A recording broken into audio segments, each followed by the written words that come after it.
In today's video, I thought we would do a January and February reading wrap up. I know that this is more of a monthly thing, but I feel like I didn't have enough books to show you in the month of January, so I thought I would just combine the two together. I will say I did a lot of Kindle reading. I honestly think in January I didn't pick up one single physical book, which is crazy because I need to be getting through my TBR, so I'm gonna try and change that in the coming months. So I actually started off this year by reading 4 novellas. Now these novellas were part of the Home Sweet Holidays collection, and I believe that Amazon Prime had released them and they were exclusive to Prime members only. A lot of people know about Kindle Unlimited, but if you do have a subscription with Prime, you do get exclusive books. In order, I think we had Snow Place Like Home by Laura Pavlov, Merry and Bright by Ali Rosen, All Wrapped Up in You by Rosie Danan, and You Better Not Pout by Mia Sosa. I think I'm correct. I think that's the right authors with the correct titles in the correct order.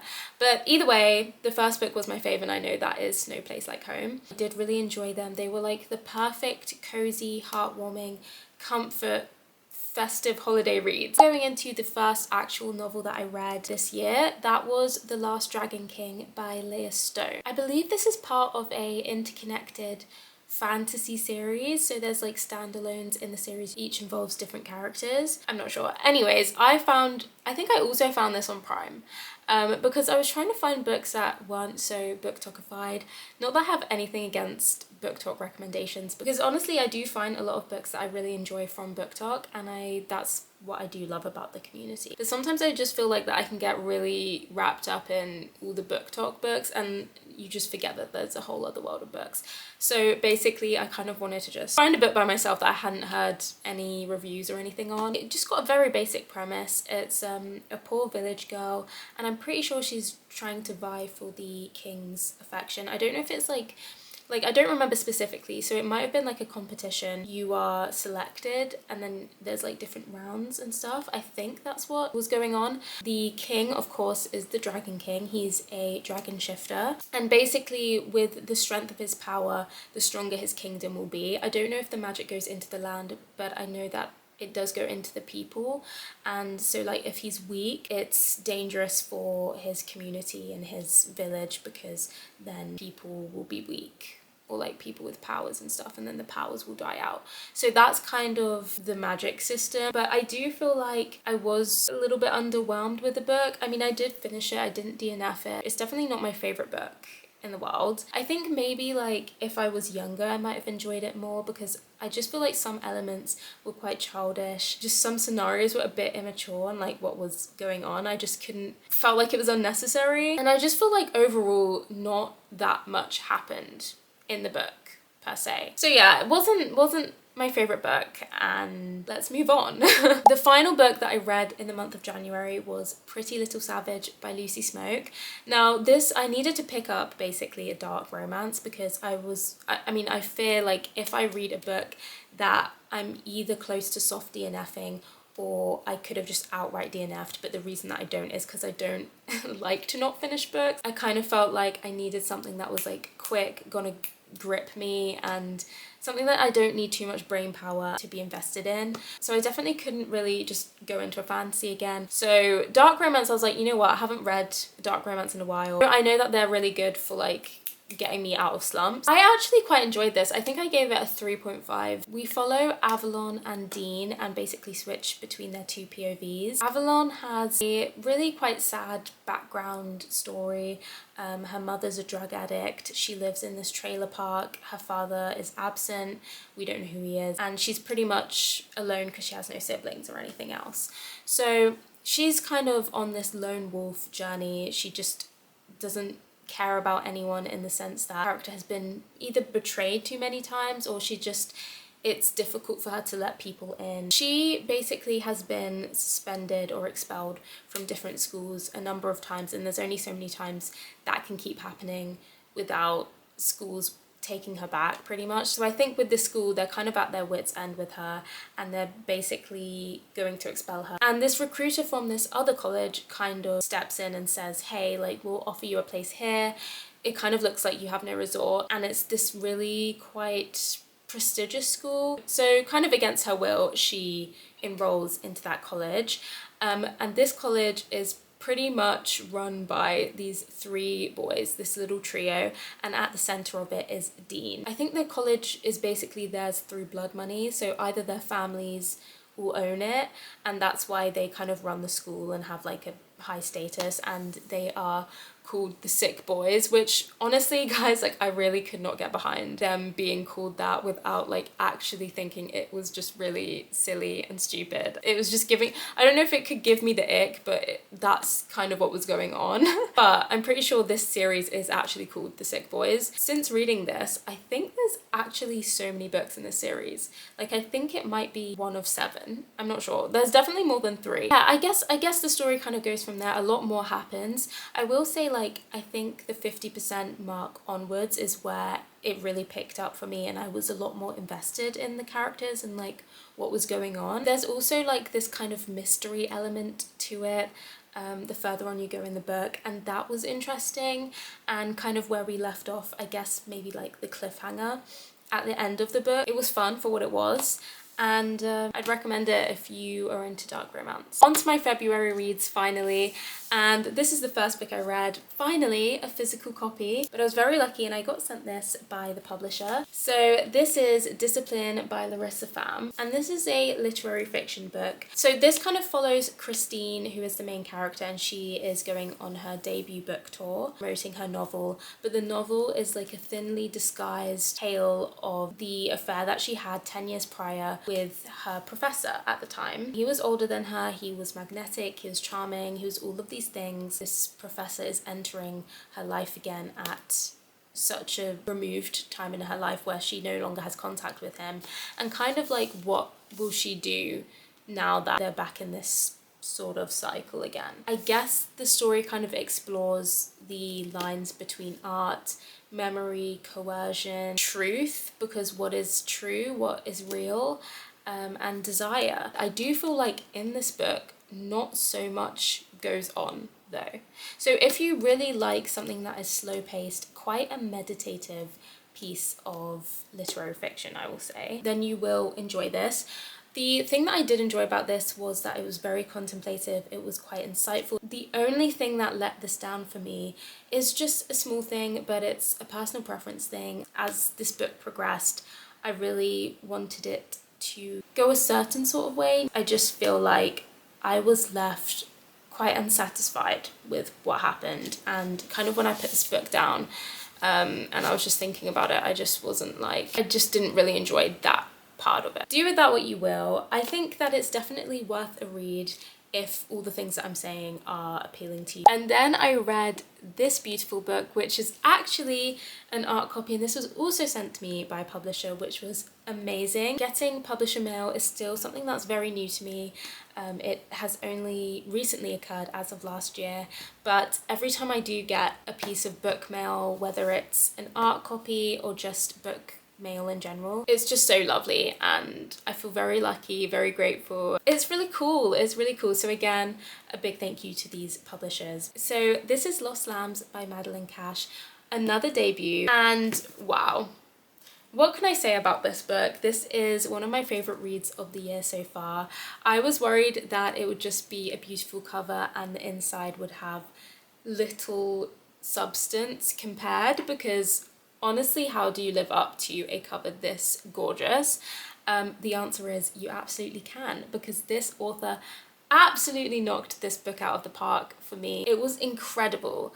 It is, you know, a little bit absurd. There's a lot of humour and wit in this. It's also quite deadpan. It also raises a lot of questions because it is very relevant to today. The further on you get into this plot, a lot of quite unexpected things happen. We're following a family who is basically in turmoil, and two parents, Bud and Catherine, are experimenting in an open marriage because Catherine thinks the grass might be greener on the other side and she kind of wants to explore, and Bud is ultimately depressed by that thought and he's kind of just not leaving his minivan, and basically both of them are neglecting their children and their children's lives because they are acting like children themselves. They have 3 daughters from oldest to youngest, Abigail, Louise and Harper, Abigail is dating a man in his 20s and his name is, well, he has like a nickname called War Crimes Wes.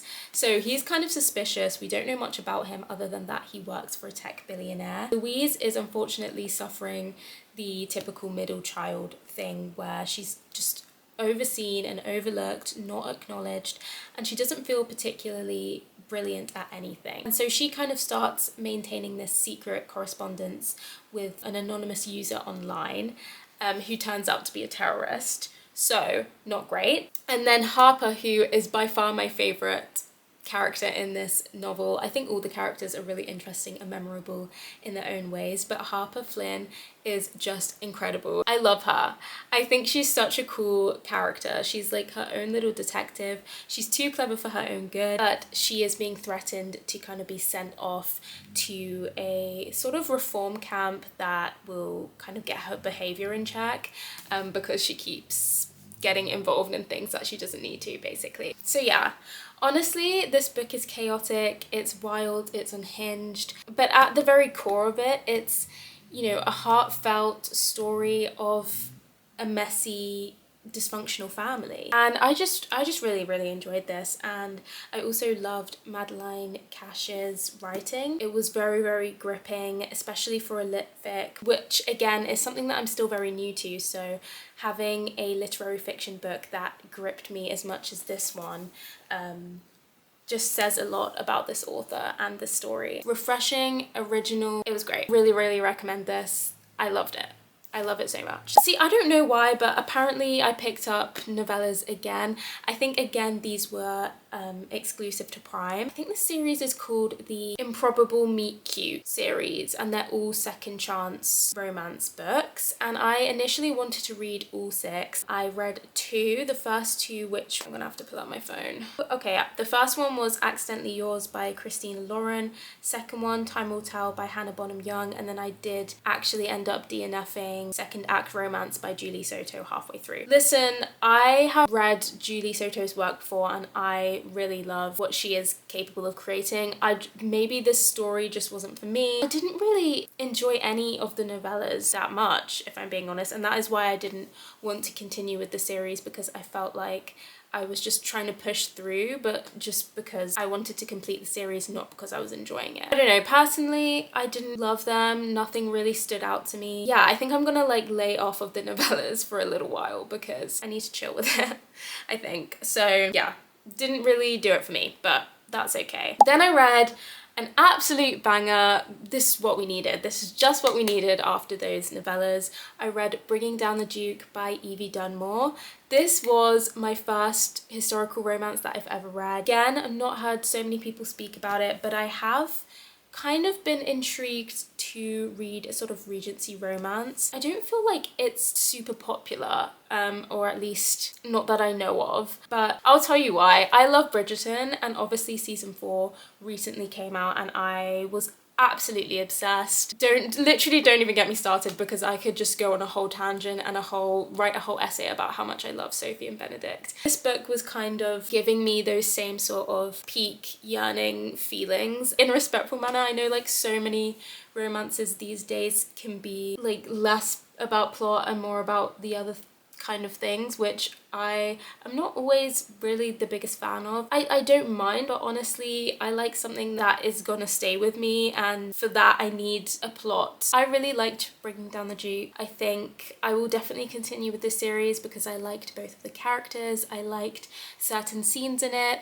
There are some similarities in that book to specifically season 4 of Bridgerton, so if you're a fan of Bridgerton and maybe the Bridgerton books, I would recommend reading Bringing Down the Duke. I did also do a whole reading vlog featuring that book in it, so if you want to know my real-time thoughts, it's on my channel. And I also did a reading vlog with these 2 books on my channel, so if you want to check those out and see my thoughts in real time, it's there if you care. So yeah, overall, very pleasantly surprised with my first historical romance. I think it's going to be one of many because it's a new subgenre that I'm kind of obsessed with. I'm kind of obsessed with it. We have one more book to get through. I finished off February reading Mile High by Liz Tomford. Now, I don't know that a lot of people are going to be happy with my kind of final thoughts and review on this book, but I didn't love this book. If you know about BookTok, you probably know about this book. It's a really popular, part of a really popular series called the Windy City series, and it's like a sports romance. Each book follows a different couple, and this book we follow Stevie and Evan. The thing is, I kind of felt like I wasn't really invested with the characters and I couldn't really care less at least 40% into the book. Honestly, at some points I did want to DNF the book, but I wanted to complete it because I know how much people love the series, and I think I might have done it for one of the reading vlogs I put up on my channel as well, so it was kind of like I actually wanted to have full thoughts on it.